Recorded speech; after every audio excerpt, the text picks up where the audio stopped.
Hello, Wonderhussy here. Today I'm exploring one of my favorite, well, probably my number one favorite, weird, janky shopping center in all of Las Vegas, the Commercial Center. It's basically this ginormous strip mall that was built way back in 1960, just east of Las Vegas Boulevard. You can see a bunch of the hotels just right over there. But even though we're not physically that far from the tourist corridor, feels like we're a world apart. I've just always sort of been fascinated by this ginormous, half-vacant, sort of abandoned seeming strip mall.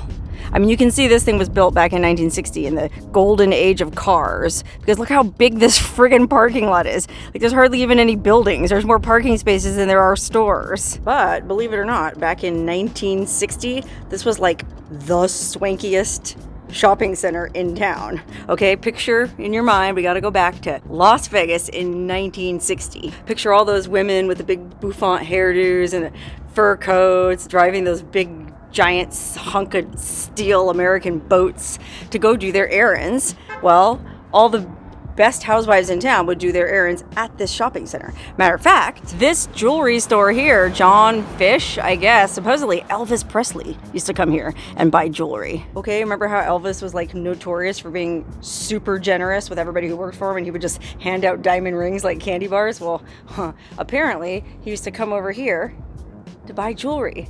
And then over here, this was this old school classy dry cleaner, Tiffany Cleaners. It looks like it's been closed for a while, unfortunately, but according to what I read online, Liberace used to bring his rhinestone costumes and fur coats here to get them cleaned. So that's the kind of shopping center this was. Elvis, Liberace, apparently there used to be a diner here where the Rat Pack used to hang out.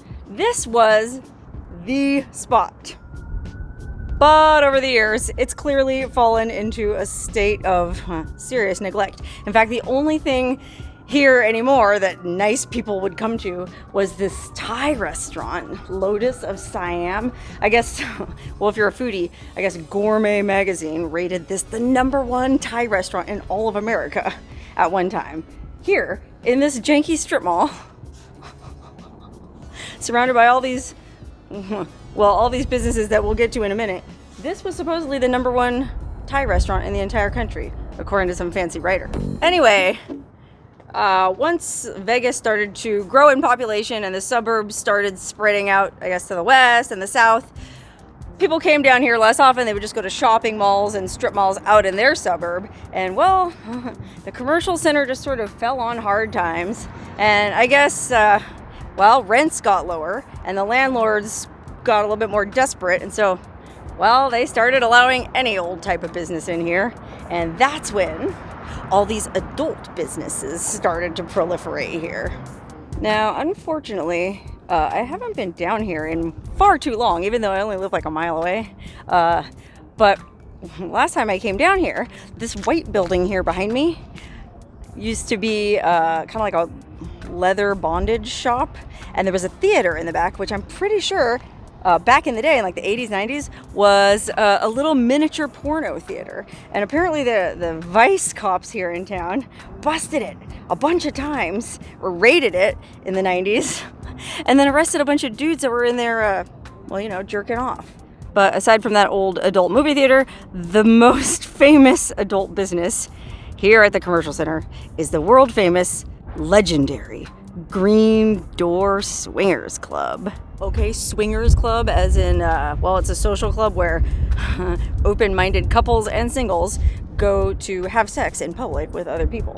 It's basically a bunch of different theme rooms with a bunch of beds covered in rubber mattresses that are easy to sanitize, where, open-minded people who like to have sex with strangers go in there and do just that. And, well, I've actually been in there myself. I'm not a swinger.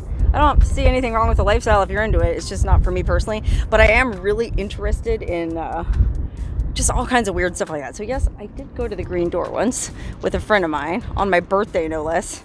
And we were just friends, like we weren't dating, it was a guy. And so we were just kind of walking around checking everything out. And every room that we went into, it's dark and gloomy in there, right? They keep the lights real low. Well, every room we walked into, about 30 seconds behind us, we'd hear like this shuffling group of guys following us, this shadowy group of guys following us around, like waiting to see if we were going to start doing it so they could start, you know.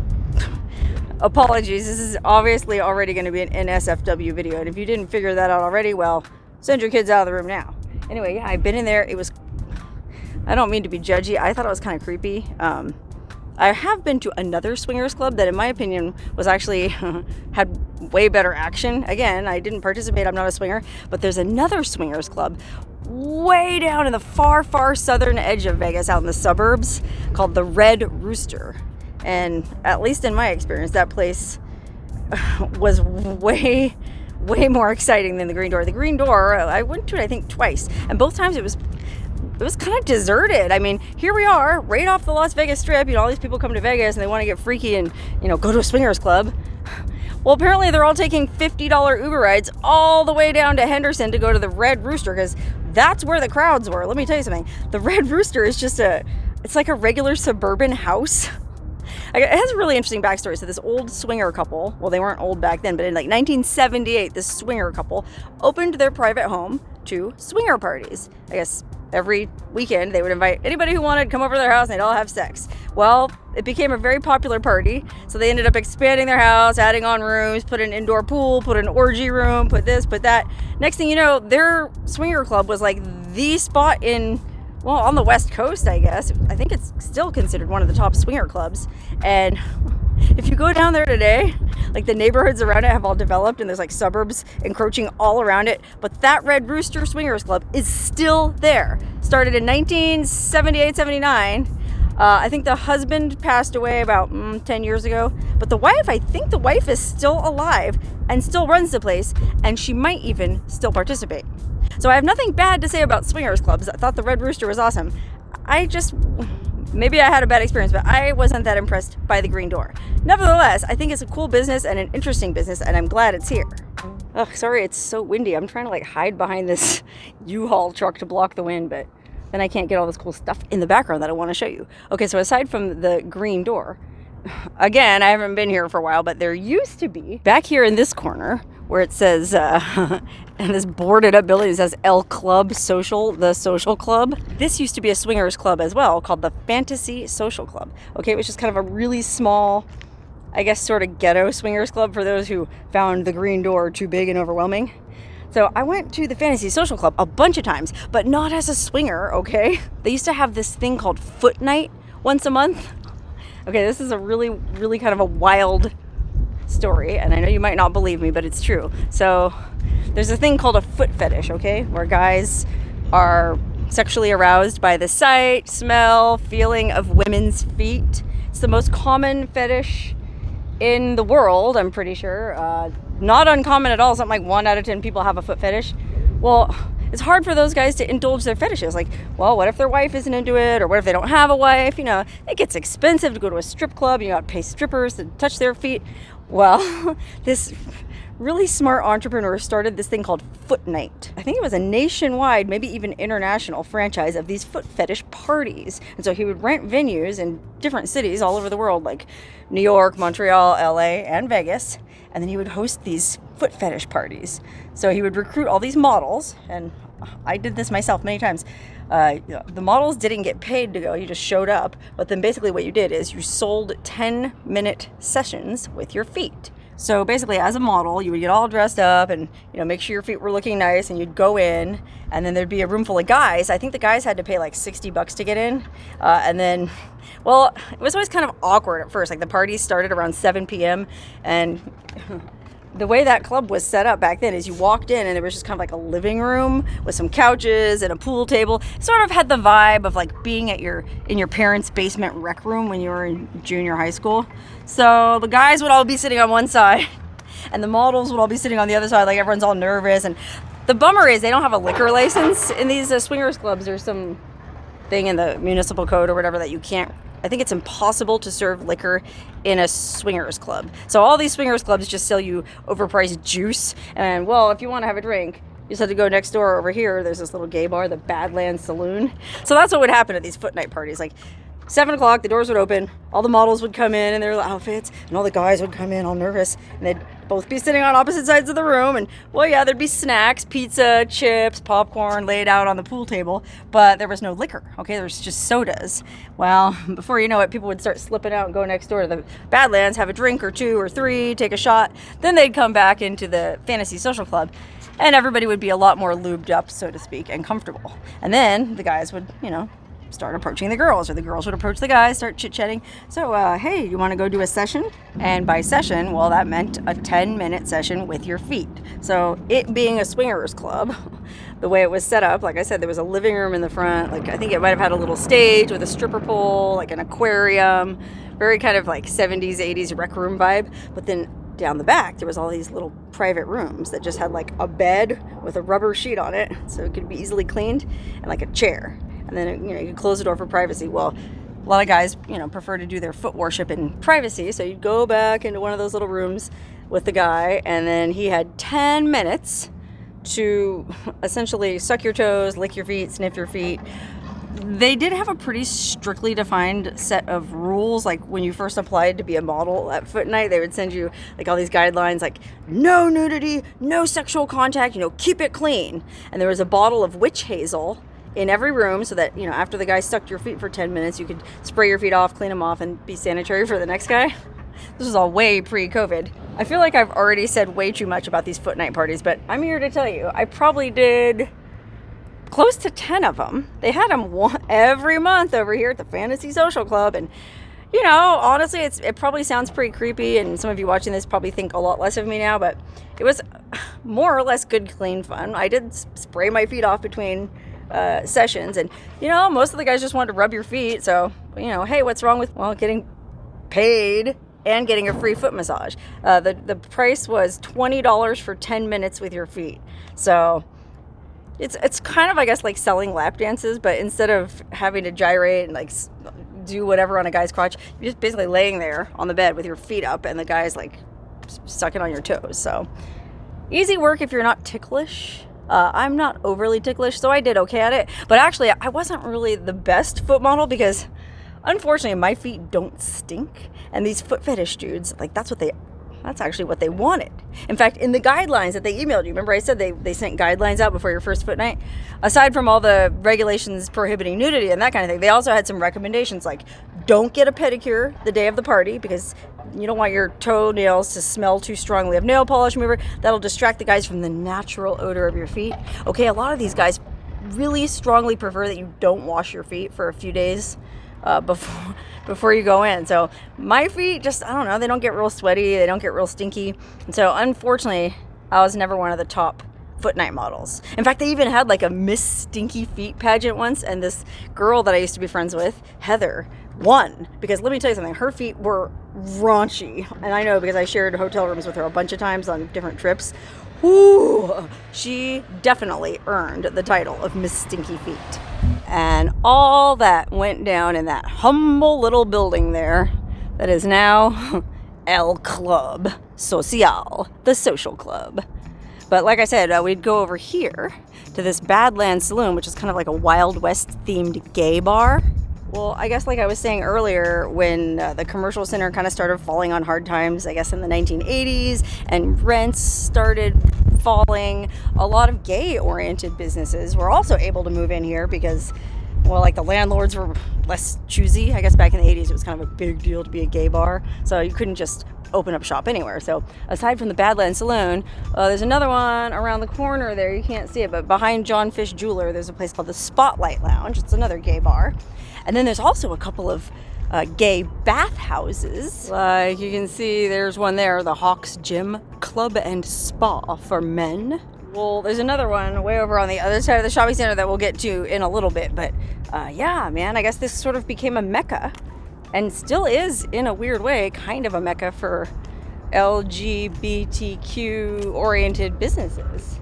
And in fact, the most interesting one of those such businesses is over here. Back in here, there's a really interesting bar, but before we walk over there, you can see on this side, I guess this would be the southeast corner of the commercial center, is this giant fenced off, empty gravel lot that's just sort of collecting trash and well, unfortunately, it's like urine bottles. I think there's like a homeless encampment on the far side of it there, which, by the way, remember, whoopsie, we're not that far from the Strip, but this here, I think this used to be a giant ice skating rink. I think it's called the Ice Palace. It was ice skating or roller skating. Big deal back in the day. In fact, Led Zeppelin played a concert there in 1969. But they tore this down, I want to say, about 20 years ago, I think just before I moved to town. And ever since they tore that down and just left this big empty lot here, well, just sort of added to the vastness of this already ginormous parking lot and made this place seem even more semi-abandoned and neglected. Okay, actually, now that I look at it, I think they did clean out the homeless encampment. I mean, at one time there was like a pretty sizable encampment of homeless people here, but those shade structures over there actually have nothing to do with it. That's just a car detailer that details your cars while you're working out at that gym, which that's the gym I myself used to work out at all the time. In fact, I worked out there for I think like 15 years lifting weights. When I worked as a model, I had to stay in shape and keep everything high and tight, so I was always in there. I hated every second of it. So when the gym shut down for COVID, it was the best day of my life because I used that as my excuse to stop lifting weights. But anyway, when I first started working out there, I used to work at the MGM Grand, and I didn't get off work till like midnight, 12:30, and then I'd come over here and work out for a couple hours, and well, next thing you know, it'd be like 2, 3 in the morning, and I would head home from the gym along this street right here. This is Karen Avenue, and I would take this over to the west side where I used to live. And remember, this was like 2, 3 o'clock in the morning, so as I was driving down Karen here, just as I got up to this part of the commercial center, I would always notice these really tall, slender, beautifully dressed, well made up women walking down the street. I'm like, why are all these, I mean, they look like supermodels, like really tall, skinny, long flowing hair, cute little skirts. Like, why are there all these hot women hanging out in the commercial center at 3 o'clock in the morning? This is weird. But there used to be this bar over here called the Las Vegas Lounge. Well, I don't know if that's it anymore. It says instant, interactive, inclusive, and it says no trespassing or loitering, but the sign is taken down from above the door, and all the windows are blacked out. So I'm not really sure if it's the same deal or what, but back in the day when I would drive home from the gym and see all these beautiful, glamorously dressed women hanging around out here, I decided to go in there one night and find out. So a friend of mine and I went in, and it was, well, I'm not sure what the accepted terminology for it now is, but like a transvestite bar, okay? Women, I don't know if they were transsexual or just transvestite or what, but it was essentially people that were born male, but like dressed up beautifully as women, and I mean beautifully. So when my friend and I walked in the door, we obviously were kind of out of place, you know? And then it happened to be, they were doing one of those like drag queen pageants, which I know a drag queen isn't the same thing as a transgender, transsexual, but forgive me, I'm trying to use the least offensive terminology. I have a pretty good friend who is, well, she calls herself a tranny, okay? So I don't know.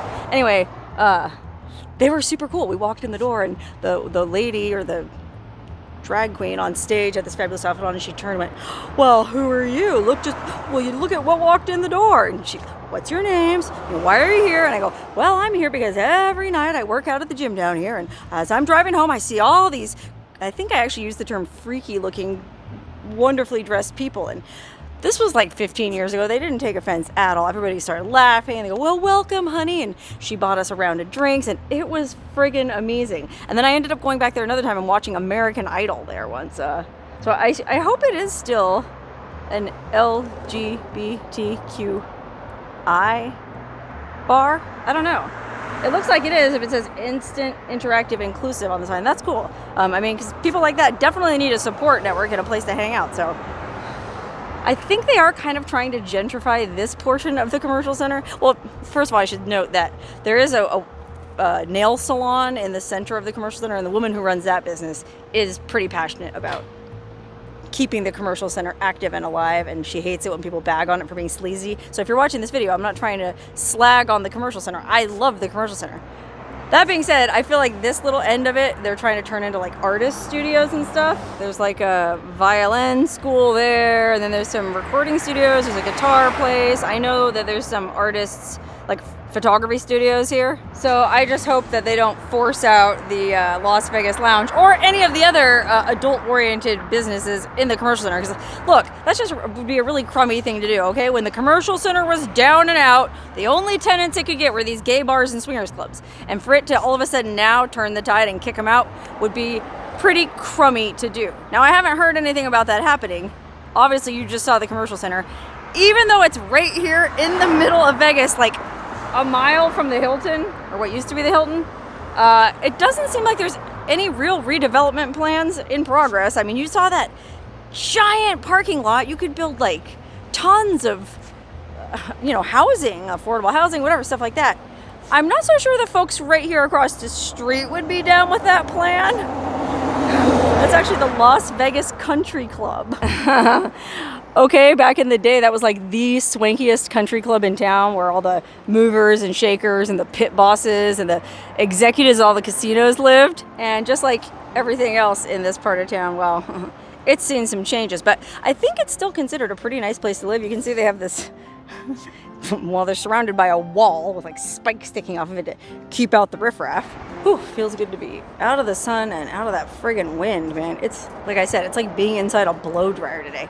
Anyway, I thought it might be fun to just kind of walk around the rest of the commercial center and, well, see what's going on here. I mean, there's still plenty of stuff going on here. Matter of fact, that whole center pad there, that's all restaurants. There's a ton of really good restaurants from all over the world just in that little center block. It's like Colombian and Thai and Italian and, oh God, I don't even know what, Korean, I think.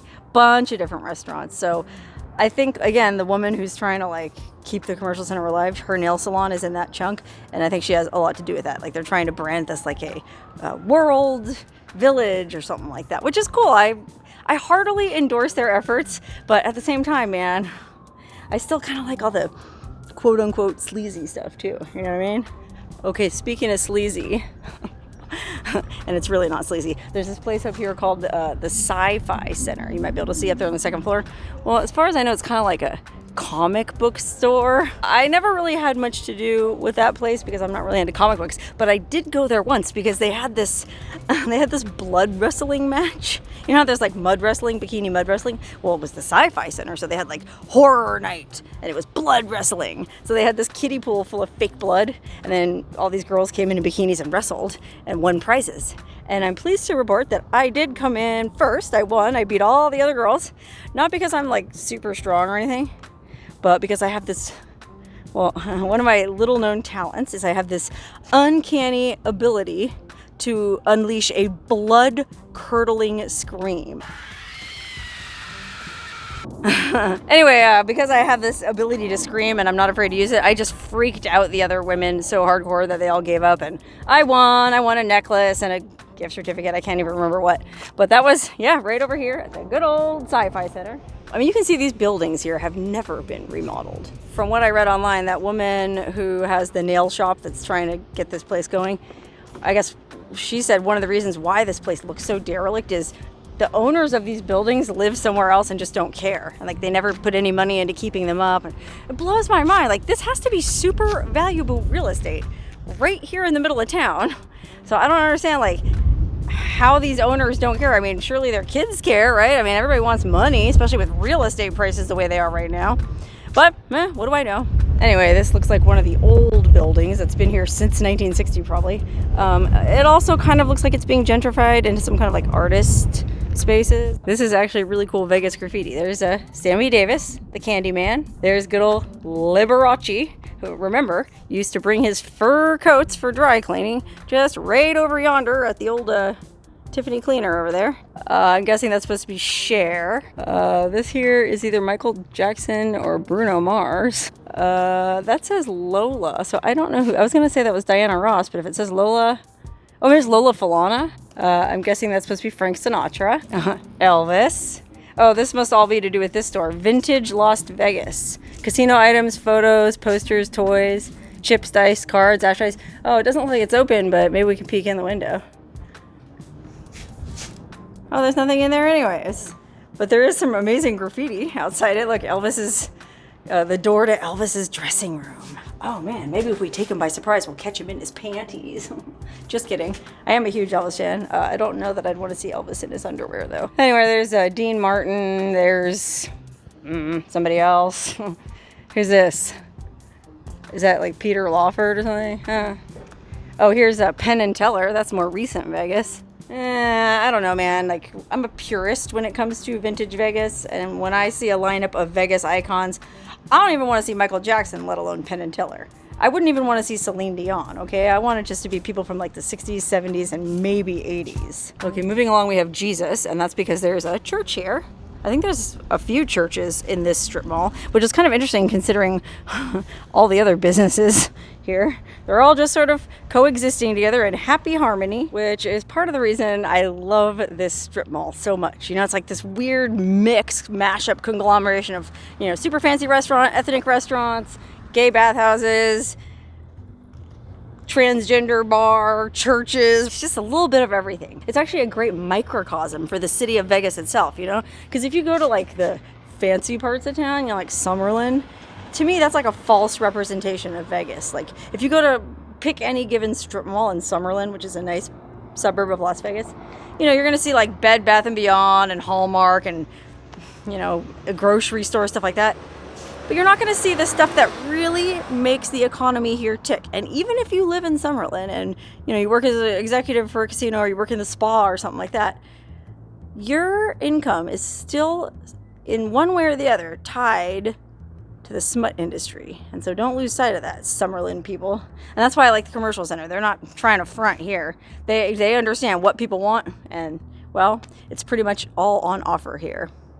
Okay, down here there's a bunch of Asian karaoke bars. Now I gotta be careful though, I don't want to shoot anybody coming out of this door in the far corner. It's another gay bathhouse, and I don't want to put anyone on blast who's trying to, you know, stay on the down low. But it's called the Entourage Spa, and it is the other gay bathhouse. Looks like there was some other gay business next to it at one point called the Man Cave. Okay, so then from the bathhouse we have an escape room, you know, one of those escape rooms that you pay money to try to get out of. And then there's a big billiards hall. I think this is like the biggest pool hall in all of Vegas. Here's another Asian karaoke place. Here's a massage parlor. Look, there's even an adult daycare. I thought that's what bingo was for. Anyway, I just completed a full circuit around the entire fabulous commercial center, and I'm back at my car. So I hope you enjoyed this little tour as much as I did. Like I said, it's totally one of my favorite places in Vegas, and I'm not being ironic or sarcastic saying that. I love you, commercial center. I feel like you're ripe for redevelopment, and I hope you get your day in the sun, but don't change too much because we kind of like you just a little bit scuzzy.